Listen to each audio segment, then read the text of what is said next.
jamais fait partie d'un parti politique parce que tout simplement j'ai un peu de mal avec la pensée unique.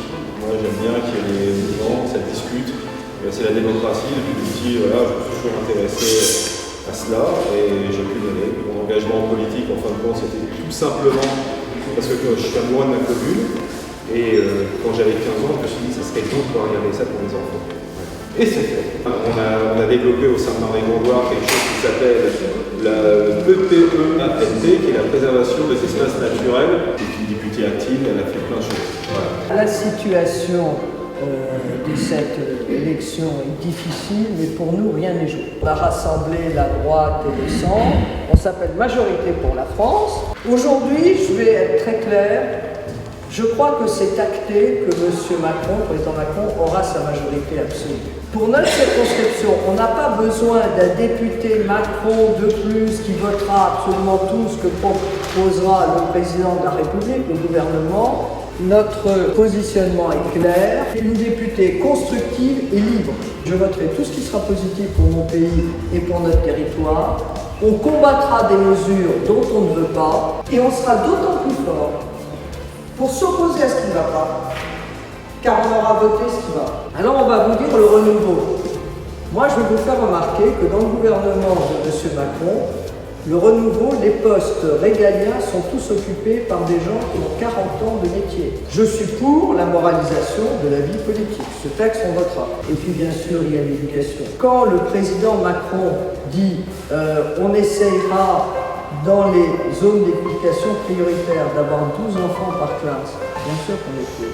Il faut sortir de l'école primaire en sachant lire, écrire et compter. Nous sommes tous les deux pour la suppression des nouveaux rythmes scolaires qui coûtent très cher aux communes, donc à vous.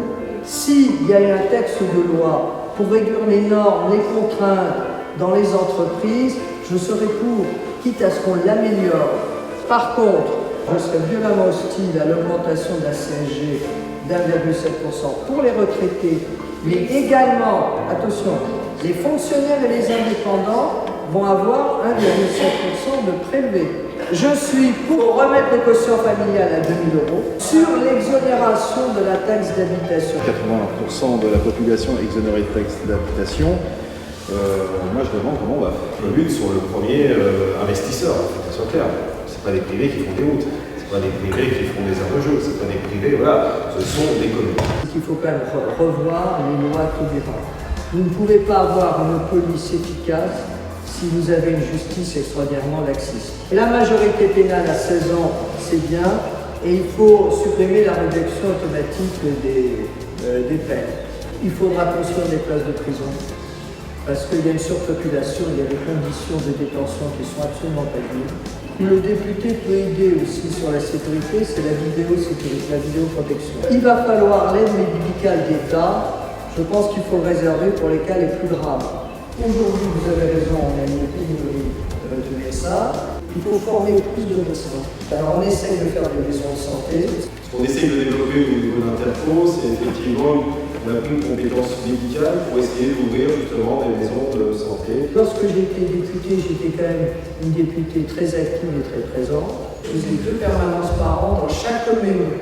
Et il y a trop de gens qui sont en colère parce qu'ils estiment que les revenus du travail sont parfois beaucoup plus bas que les revenus de l'assistanat. Et vous avez des personnes qui ont intérêt finalement à ne pas travailler, car elles gagnent moins que si elles restaient au chômage ou si elles avaient des aides différentes. Il faut à ce moment-là que l'État accepte en fin de compte de créer des bassins d'emploi qui permettent aux gens en fin de compte de rester sur place. Rapprocher l'emploi de l'habitat, c'est vraiment essentiel. On est d'abord français, d'abord à égalité, peu importe la religion, qu'on soit chrétien, juif, musulman, bouddhiste, ou qu'on ne croit en rien. Faites attention avec le passage, qu'une fois élu, vous ne reverrez pas pendant 5 ans.